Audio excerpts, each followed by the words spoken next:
কি হচ্ছে? কারণ এখানে সন্দেহ হচ্ছে আইসিসি কি সত্যি গ্লোবাল বডি? তারা তো ক্রিকেট খেলতে আসছে, তারা তো দর্শক হয়ে আসছে। এটা কত বড় অপমানের ভারতের কাছে।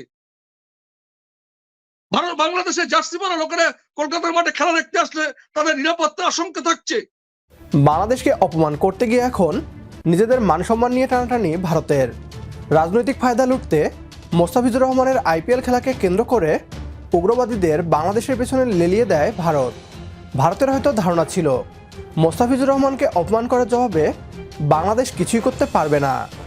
ভারত সরকার এবং তাদের ক্রিকেট বোর্ড হয়তো কল্পনাও করতে পারেনি বাংলাদেশ আন্তর্জাতিকভাবে তাদের বেজ্জতি করে এই অপমানের প্রতিশোধ নেবে।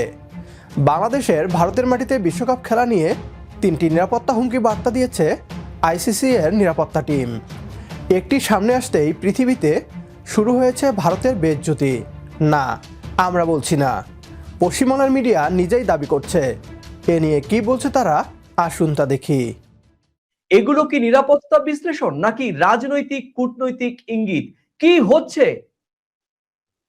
বলা হচ্ছে যে বাংলাদেশের অভ্যন্তরীণ নির্বাচন ভারতে অনুষ্ঠিত এই বিশ্বকাপের নিরাপত্তার সঙ্গে জড়িত।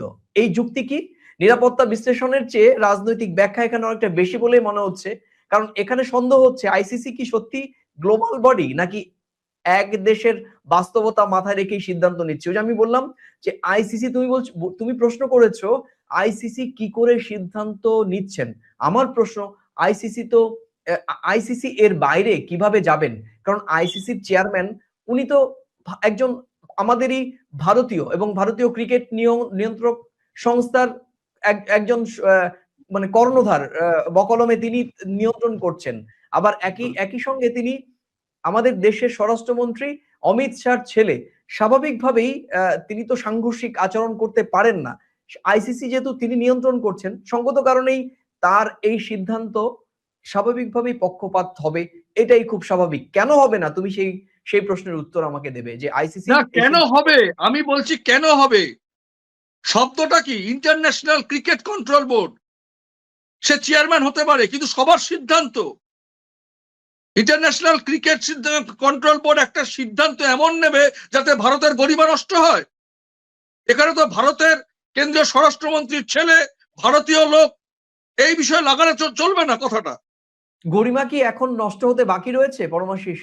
সেটাই তো প্রশ্ন। মানে গরিমা কি সেটাই তো প্রশ্ন। মোস্তাফিজ খেলতে আসবে কলকাতা নাইট রাইডার্সে, কলকাতায়, সেখানে তাকে নিরাপত্তা দেওয়া সম্ভব হলো না। সেই বিষয়ে তাদের কোনো ব্রিফিং নেই, সুনির্দিষ্ট বক্তব্য নেই। শুধু বলা হলো বিশেষ কারণে তাকে আমি তাহলে কেমন আয়োজক? আমি কেমন আয়োজক?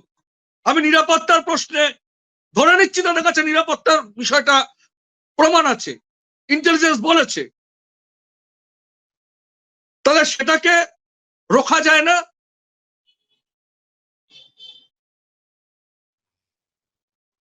সেটা তাহলে রোখা যায় না? ভারত সরকার তো কনস্ট্যান্ট বার্তা দিচ্ছে বাংলাদেশ সরকারকে, অন্তর্বর্তী সরকারকে।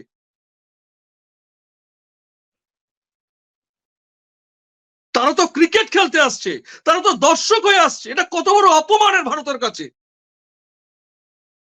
বাংলাদেশের জার্সি পরা লোকেরা কলকাতার মাঠে খেলা দেখতে আসলে তাদের নিরাপত্তা আশঙ্কা থাকছে। বাংলাদেশের নির্বাচন আসন্ন, নিরাপত্তার প্রশ্ন আসছে। যারা খেলা দেখতে আসবে তাদের কি ভারতের মাটিতে বা কলকাতার মাটিতে নিরাপত্তা? কেন এটা হবে? আমরা বড়াই করে বলি ধর্মনিরপেক্ষ দেশ। আমি অবিলম্বে কেন্দ্রীয় সরকারকে বিষয়টি হস্তক্ষেপ করার অনুরোধ করবো, অবিলম্বে।